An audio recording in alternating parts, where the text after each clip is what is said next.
G'day team, it's Kris speaking. Welcome back. Today we're going to do the third last Building Your Support Network video where we talk about other trans people.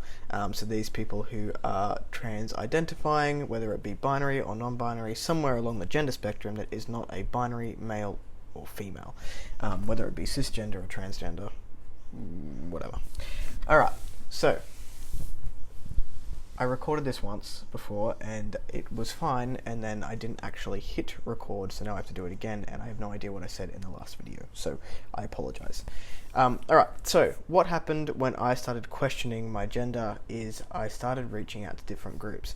I've talked to you about telling my parents, I've talked to you about telling my siblings, my close friends, and however many people that I've talked about in this series. What I want to talk about today is reaching out to people who have transitioned. These are people in your life who may have transitioned, whether you are friends or your acquaintances, even distant acquaintances, and reaching out to those people as a form of educating yourself on what transition means or what transition meant for them, and then taking that information and using it for your own self and discovering where you are along the way.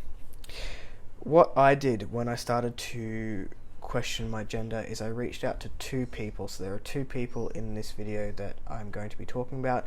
The first is a friend of a friend. This person was dating a friend of my ex-partner, and we met when they were identifying a different way, and they transitioned within that relationship, and then that relationship ended and they continued on with their lives.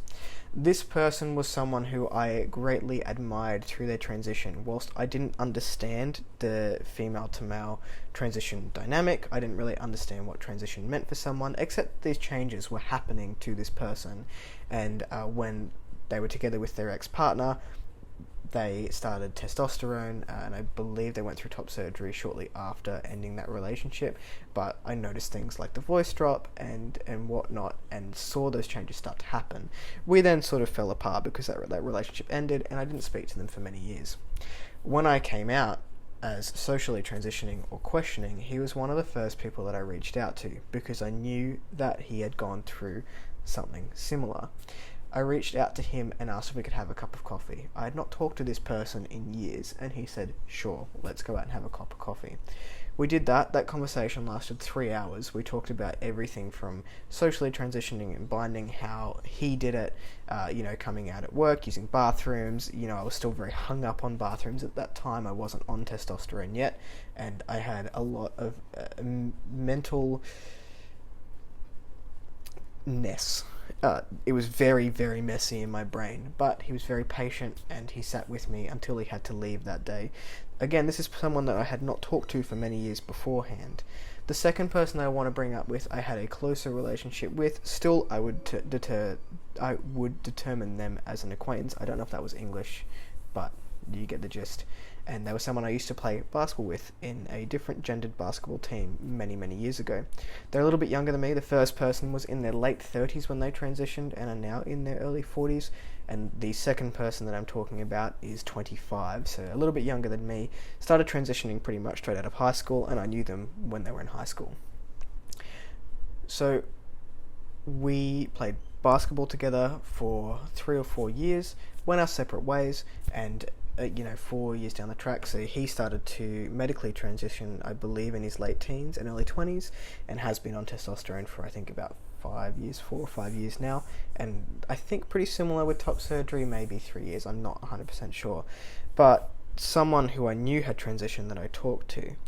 Now when I look at old messages between me and the second person, about 4 or 5 years ago when they came out and they started to transition, we had a conversation about it, and I said, yeah, I thought about transitioning, but then I came out as a lesbian, and I, at that point, figured that the queer and lesbian identity fit me, and I was happy being a gay lady at that stage. And then 10 years happened, and I was like, oh wait, no, those feelings have come back, and I'm actually a dude. Choice.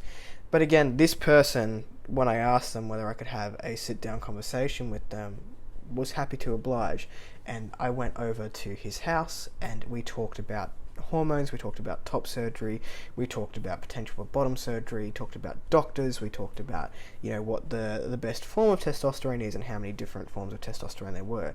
This was all stuff that I had researched, but having someone in person that I had some form of connection with was amazing. It was so important for me to see other people once I started to realize what was going on with myself and be able to have that one-on-one communication.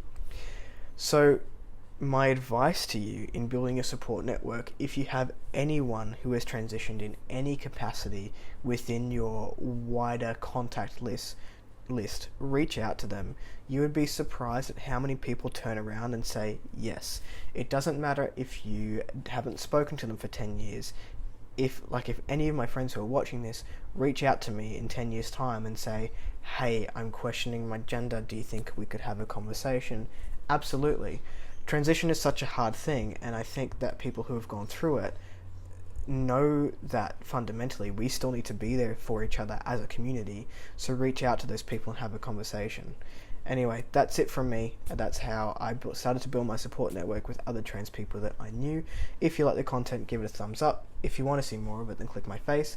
I've got 2 more of these, building a support network, one being the online trans community and at work. If there's any one that I've missed or any other groups that you want me to talk about, then please let me know in the comments down below, and I'll catch you next time.